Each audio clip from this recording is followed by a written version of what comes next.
আসসালামু আলাইকুম। প্রতিদিন রান্না বান্নার ভিডিও কিছু না কিছু দেখাচ্ছি। আজকে চিন্তা করলাম বন্ধুদের সাথে কিভাবে সঠিক নিয়মে মুরগি কাটবেন, এতে করে হাড্ডি খুব কম দেখা যাবে।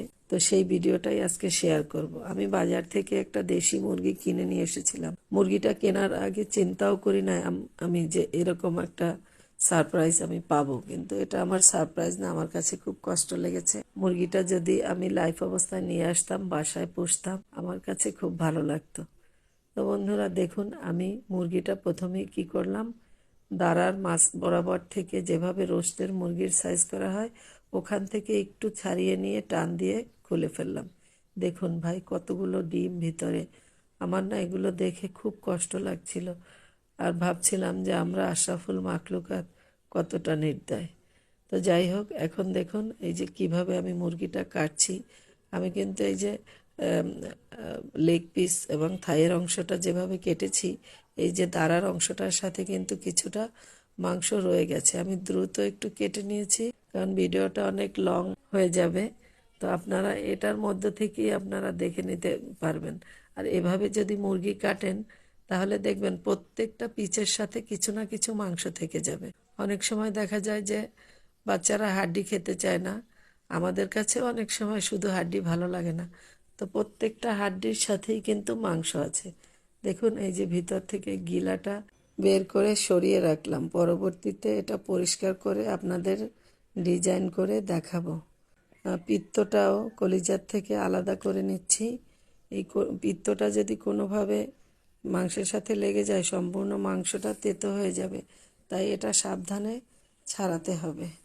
বন্ধুরা দেখুন, কলিজাটা কত সুন্দর সাদা। এই ধরনের কলিজা খেতেও কিন্তু বেশ মজা। আমি এখন ভিতরের গুর্দাটাও পরিষ্কার করে নিয়েছি। এবার দেখুন বুকের অংশটা কিভাবে কাটবেন, ঠিক এভাবে ছাড়িয়ে নিয়ে এরপর প্রথমেই এই যে বুকের নিচ অংশের মাংসটাকে কেটে নিয়েছি আমি। অনেকেই কিন্তু এই ব্রেস্টের অংশটা দুই ভাগ করে চিড়ে ফেলে।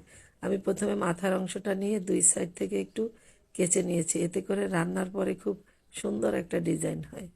তো এবার কিন্তু আমি মাঝখান থেকে চিড়ে নিয়ে আমি দুই দুই করে চার ভাগ করে নিলাম।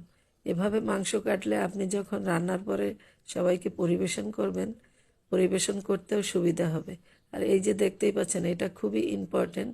অনেকেই এই জায়গাটা কিন্তু খাঁচার কাছ থেকে হাড্ডিটা সরিয়ে নেয়, আমি কিন্তু নেইনি। এই যে দেখুন, খাঁচাটা এই মাঝখান থেকে নিয়ে এই যে এভাবে চিড়ে দিলাম। উপরে কিন্তু এই যে উপরে খাঁচার উপরে যে একটা হাড্ডি থাকে, এটা কিন্তু রয়ে গেছে, কাজেই এখানেও মাংস রয়েছে। এই হাড্ডির উপরেও মাংস থাকে। আর এই জিনিসটা, এই যে গলার যেখানটা জবার জায়গা, এটা আপনারা অবশ্যই ফেলে দিবেন।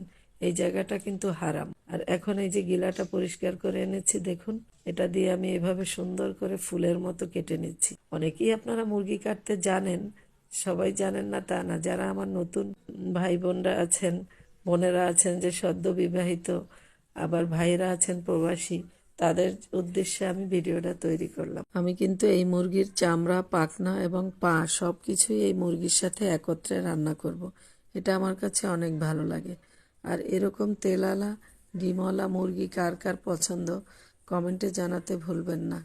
তো বন্ধুরা, দেখা হবে পরবর্তী ভিডিওতে। আল্লাহ হাফেজ।